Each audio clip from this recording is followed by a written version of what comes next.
Hello, everybody, and welcome to our new episode of the Female Gentle Leaders podcast. And today I'm here with an amazing guest, Lauren Taylor. Is a founder of Lauren Ray Coaching, and she's a nutritional coach, as I would say, but she will tell us more about it. And as she works with female owners and corporates, she helps us all to feel better, to even, I think, feel less stagnant and tired and feel good in our bodies. And today we want to connect it to our work experience because what we eat, what we drink, how we sleep, how we take care of ourselves is really mirroring how we can really work and enjoy our days. So thank you, Lauren, for being here. And can you tell us, please, more about what are you doing with your clients, how you are supporting them? Yeah, thanks, Polly. Thanks for introducing me. Yeah, I think you've summed it up quite nicely there.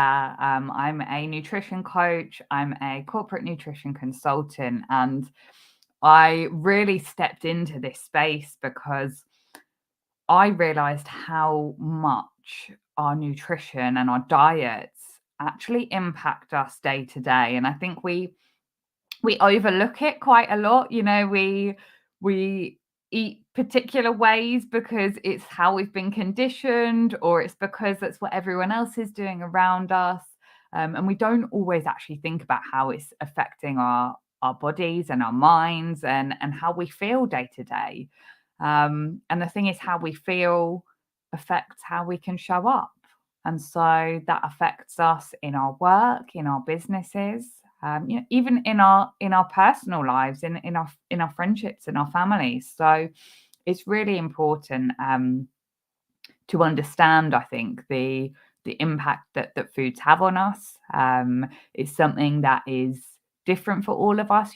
Some people have allergies, intolerances, other things that they need to be mindful of.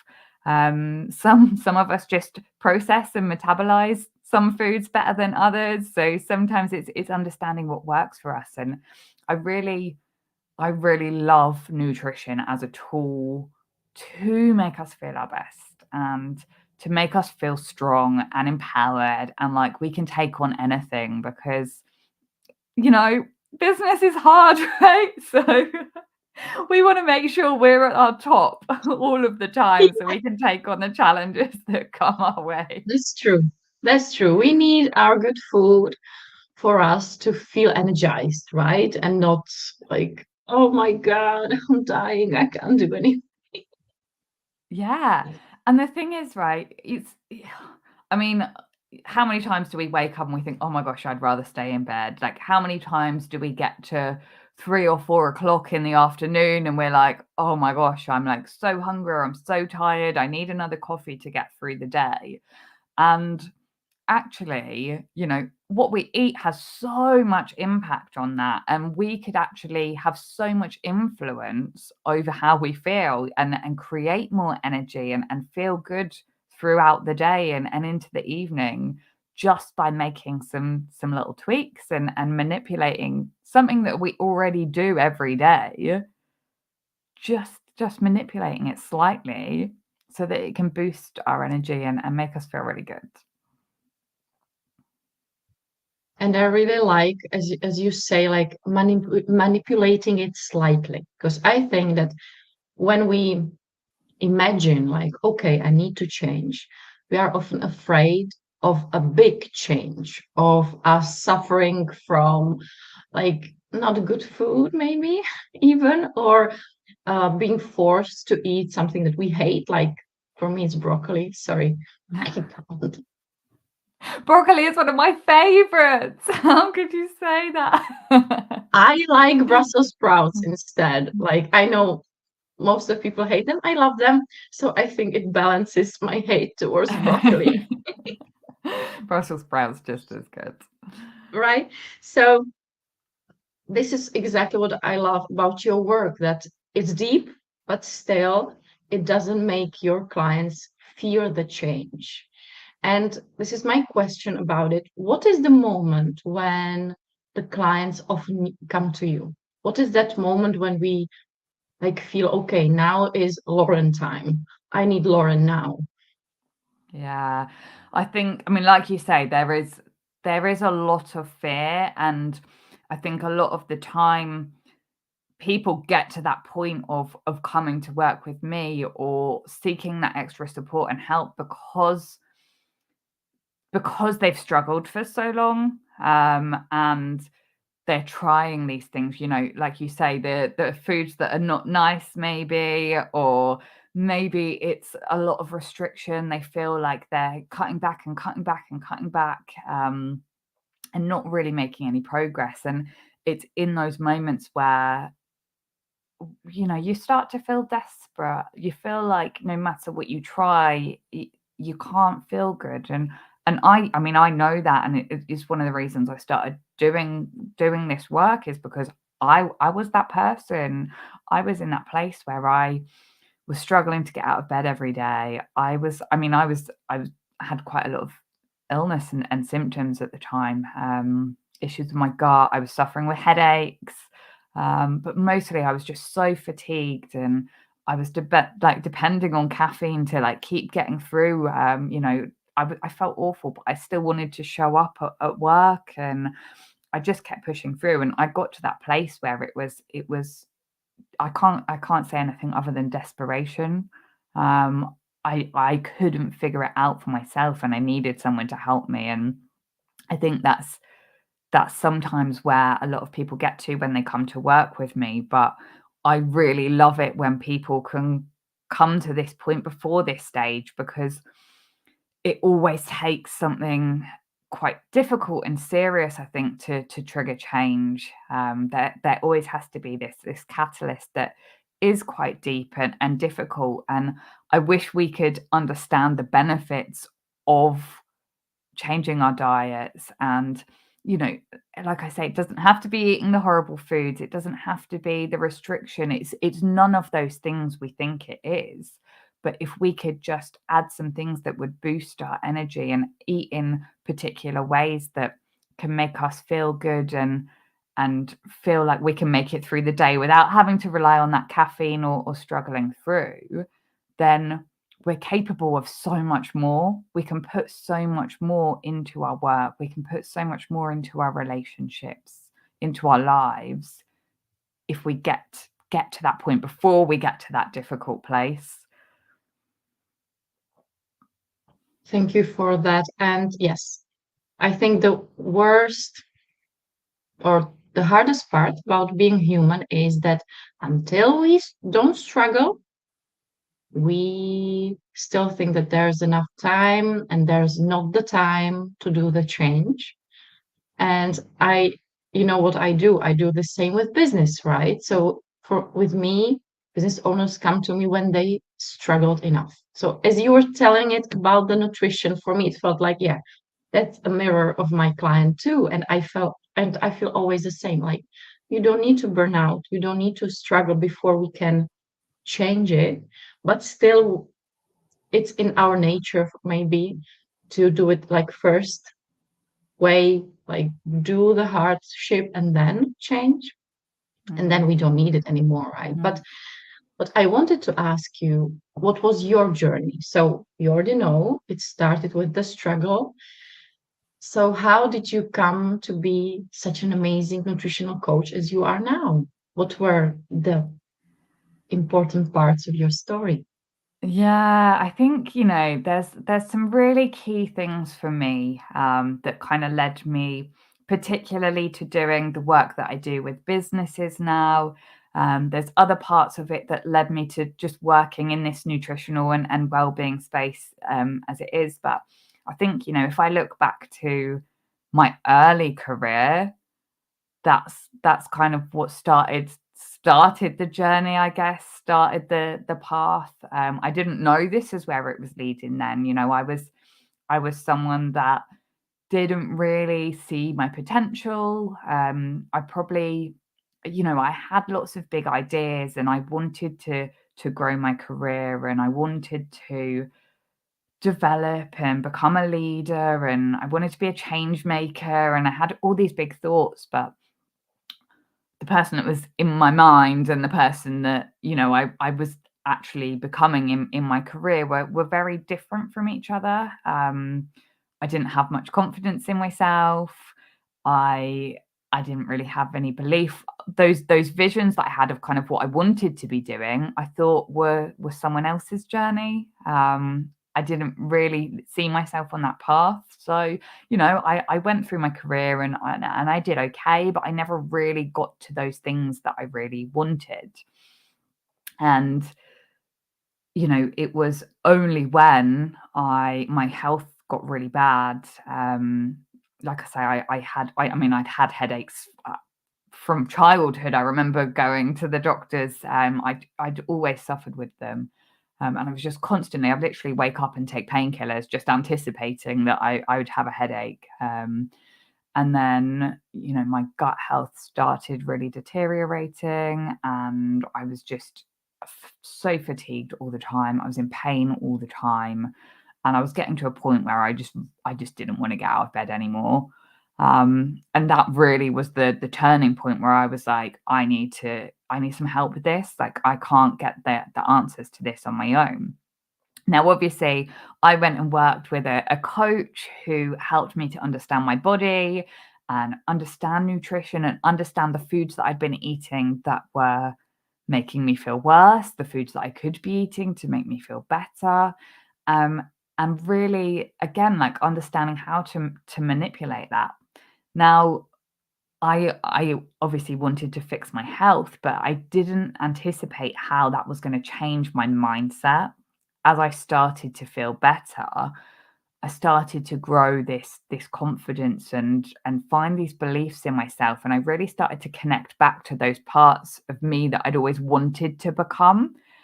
And I started thinking about these things again, but I started actually being able to like take action forward, and that was when I realized how powerful nutrition actually is for us in creating the lives that we want, in creating the businesses that we want, and really being able to empower ourselves to our full being and our full potential. So that was then obviously what set me on a path to getting my certifications, starting Lauren Ray Coaching, and moving into this coaching space that I'm in now. So yeah, I think there's different parts throughout the journey, I think, that have led to it, but there's some really key pivotal moments that I think have really shaped the work that I do and why I think it's so important. And I think we are all grateful that you felt the desire to learn, not only use what you needed, but you really learn so you can then share your story and your expertise, right, with the clients and with the corporates. And what do you feel? And now let's dive in more in the elevation of our work experience. What is the maybe one or two or three things that you change mostly for your clients? What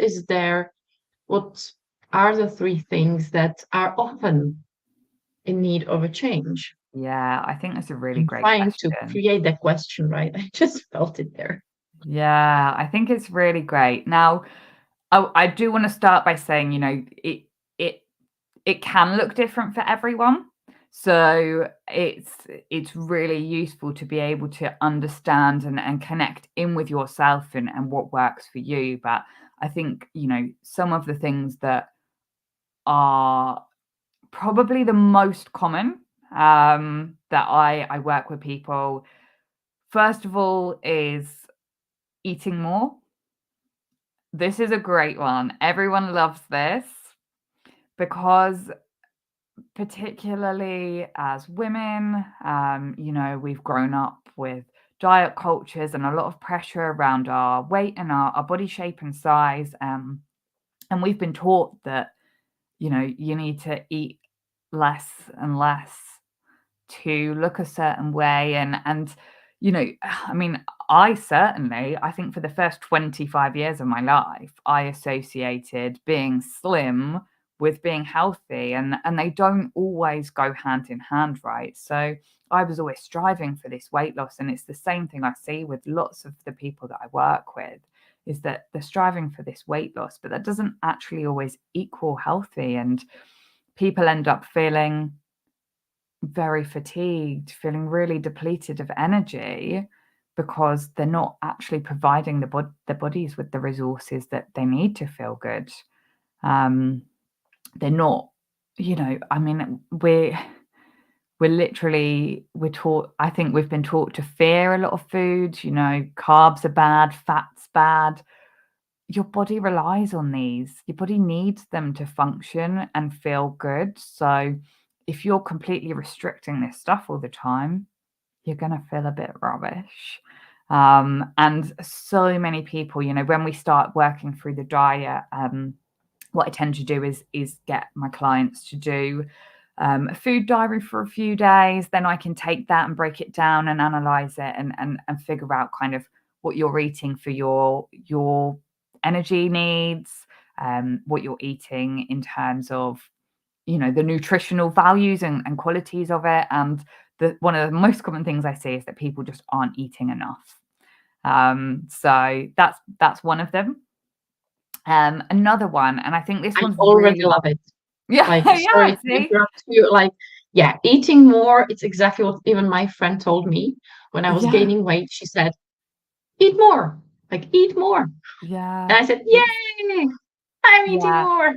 And obviously, it's about eating the right foods as well. I mean, I'll come to that in a second, but it's like you say, there is this fear, I think, when it comes to diet and nutrition, and I think I struggle to say the word diet sometimes because I think it's got such negative associations with it. But there is this fear, and we don't actually have to fear it when we can understand it. There's just so much misunderstanding that makes it difficult. So the second thing I would say is drinking enough water.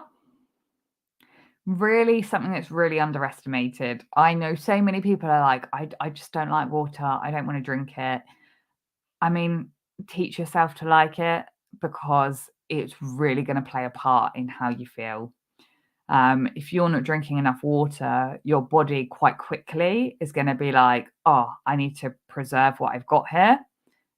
And it's not going to be able to function as you want it to. So it's a really simple one. I think I've got my water here. I've always got a bottle with me, so I know that I'm drinking enough. And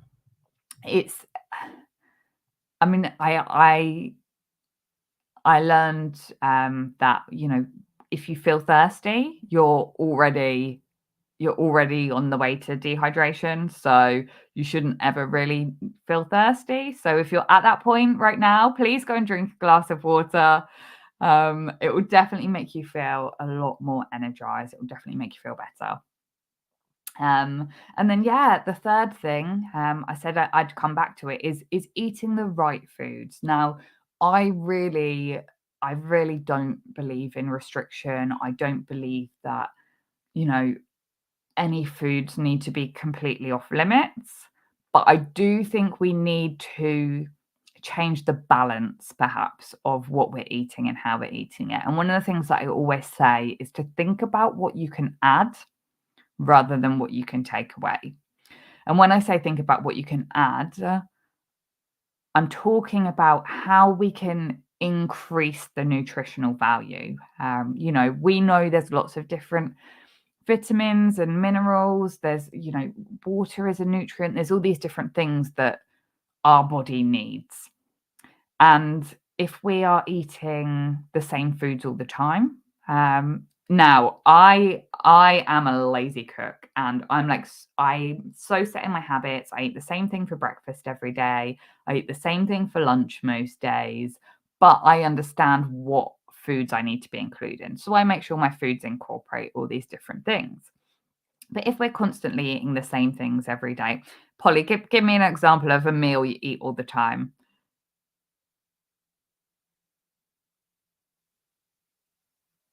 Okay. I have a cook, so she cooks different meals every week. Ah, But I like my breakfast stable. So I need a piece of bread, some ham, cheese, and vegetables. I know that I can't eat sweet breakfast. okay, brilliant example. Okay. So you've already got in there. So it sounds like you've got a piece of toast, so you've got some carbs in there, you've got some cheese, so you've got some fats in there, great. You've got some ham, so you've got some protein in there, great. And you've got some vegetables or some salad with that. So fantastic. So that's a really good example of how you could include different foods. So say with the vegetables, for example. So take this example. So you've got the toast with the cheese and the ham, and then you're just having that at the moment. You haven't added the vegetables. Okay, The okay. next step would be to add some vegetables. Okay, so Polly's probably not going to add broccoli, but she might add some sprouts on the sides. Cherry tomatoes, like more, or cucumber. Okay, so say you're having the cucumber, you could look at that and go, right, okay, what can I add to make this even more nutritionally dense for me? How can I add more nutrition to it? So then you'd think, okay, I'll add some tomatoes, I'll add some seeds maybe if you're having a salad on it, some nuts or seeds onto the salad, because the more variety you're getting in the foods that are on your plate, the more nutrition you're going to get. Obviously, different foods have different nutritional values. They have different functions in your body. So the best way to make sure you're getting all of them is to make sure you're eating a little bit of everything from different food groups, right? Different colors. As I say, nuts and seeds are some of my favorite things because you can sprinkle them onto your vegetables, you can sprinkle them onto your salads. I have oats for breakfast every day, so I add them to my oats. And it's something that a lot of people aren't having right now. So it's one of those simple things that you can just add in that's gonna bring you more value. And then what that does, particularly if you're adding vegetables and fruits and things like that, that supports your gut health, which has been shown to be really closely linked to your brain health. So that supports your cognitive function and again, your focus and concentration in the day. That's amazing. Yeah. And I always even think, okay, what do I spread on it or what do I add? So I like the hummus or the guacamole, that it adds taste, right? And color, as you said, Yeah, and other fantastic. nutrients. Yeah, so So yeah, you're already doing it. Yeah, it's I'm a trying, perfect I'm example. working on it. And what I like, and I saw it today again in your stories, are your road trips and your snacks on the road trip. Because I think the snacks, mothers and business owners, right, and when we are at work, employees, is sometimes even worse than breakfast, lunch, and dinner, right? The snacks in Yeah, between. For yeah, me, it's torture. Like when I don't think about the snacks, I'm just always going around hungry yeah. and looking what can I eat there. So as I saw today your story with your road trip snack, what are your favorite snacks? Yes, I love this question. So, yeah, I mean, I one of the things that I absolutely hate is like on a long road trip. So, yeah, you've just seen I've been living in France for 3 months. I've just traveled back to the UK. So I just arrived back yesterday. So I've had a lot of long hours driving from the south of France all the way back to the UK over the last couple of days. Um, and one of the things that I can't stand when I'm on the road is, you pull over to the service stations and you go in to get some food, and sometimes the selections aren't great. You might get a McDonald's or, there's lots of fast food. It's always really overpriced as well. And then I'm like, oh, I'm spending all this money on food I don't even want to eat. And then it's that same thing. And then I feel rubbish the rest of the day. So I've really learned to prepare stuff that I take with me. And it's something that I really encourage people to start thinking about. It does take a little bit of preparation, but it's so worth it to know that you've got that food on the go. Things that are really easy to make. I think probably what you saw on my story is like an omelette slice or an egg slice. So, it's so quick and easy. Crack some eggs into a pan, scramble them up, add whatever you want. I think I had some salmon fillet, I had some courgettes, and I had some spinach in mine. But again, you put in what you need, make it colorful, make it, it doesn't have to be those foods. It can be whatever food you like. Add some chicken, add some, different vegetables, different colors.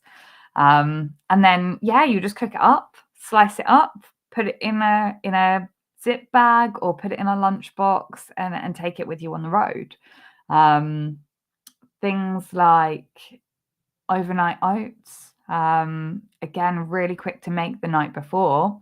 Put some oats in a jar, add some milk or water, plant milk if you prefer, add some fruit on top, again, add some nuts and seeds on top maybe, twist the lid on, and it's ready to go, to pick up and take with you in the morning. And these are, they're great in the car, they're great for work, great when you're even out and about. Again, sometimes if I'm going out and I don't know what food's going to be available, I don't want this to sound like I don't ever eat out or go out for meals or enjoy other food. I absolutely do. But sometimes, if I'm away for like a long weekend, I don't necessarily want to eat out all the time, where I don't know how the food's been cooked and what oils they're using and things like that. So we'll prepare meals that I can take. So yesterday's trip, I had omelette for breakfast on the road. And then again, really easy, cooked up some rice, cooked up some fried some tofu and some vegetables together. And then I had that I could take with me, that I just had cold in the car. And I like spicy food, so I add chilies and soy sauce and things that make it taste great, but still keeps it just really simple and easy to make. So yeah. I really love it. Thank you, Lauren. And I feel what we talked about today is all about just conscious eating, right? Conscious thinking, what am I putting in my body? Because I don't know if we forget, but we maybe don't prioritize the meaning of whatever I'm putting in my body. It's the only fuel I get for my entire life, right? For my nervous system, not only for my like I'm looking how I do look, but it's really everything that my body needs for my functioning, for my thinking, and as I said, nervous system and everything. So the snacks are a great topic. I think we all need to consciously just think about what I'm buying, what am I cooking, when will I be eating it, what are the next days looking like, right? Yeah. So thank you for that. Yeah, I think so much of it is just about raising our awareness in ourselves. Like, your body does so much for you, and you should know how to support it. Now, we're not really, like I say, like I never thought of my diet in terms of like actually what my body's doing and how my body works for me until I was like in my like late 20s. All I'd ever thought about my diet was how I looked and the size of my jeans. But it really does matter. And much like what happened for me, the headaches, the illness that I was suffering with, that all disappeared once I started to understand what I was doing. My diet, prior to this, really heavy in processed food, really heavy in alcohol as well. There's other things going on. I didn't sleep a lot. It all fed into each other, right? But I felt that way. My body was sending me the signs that it was like, what are you doing? Like, help me out here. But I didn't understand that then. And I think sometimes it's not even that we don't understand, it's that we have so much going on in our worlds. We can't make time for it, or we just don't give ourselves that space to check in with ourselves. And we tend to put everyone else first. Yeah, and I even see that we feel like there's no space to break the cycle, because it's a cycle, right? Yeah. If I get more caffeine, then I get even more tired after it stops working, right? So then I eat or get more caffeine, and that's a cycle, right? And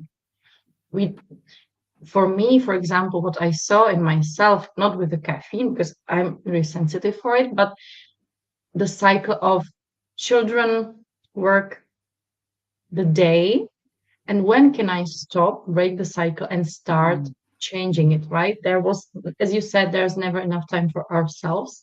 There's always something outside that is more important. So I'm glad we could talk about it here together. And just even this can really change a lot, right? Even just looking, okay, Lauren told me this.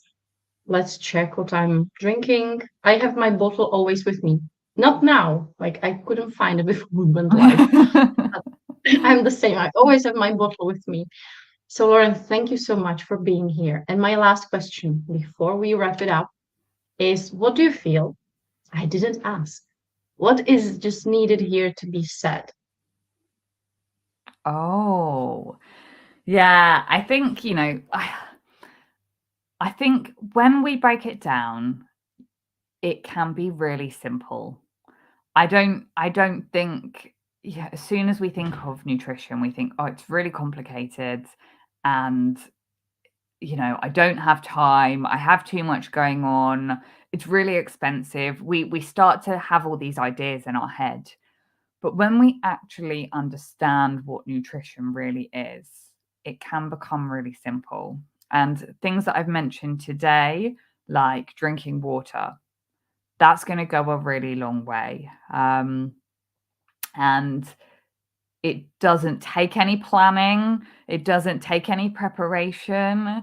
You buy a bottle of water, or, if you have access to it, you can take it from the tap and it's there to go. And small things like this are going to make the biggest impact. But I really think it starts with checking in with you.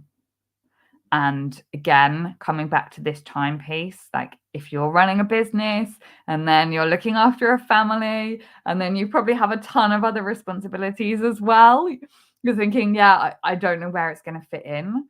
But even just like for 5 minutes, just to stop,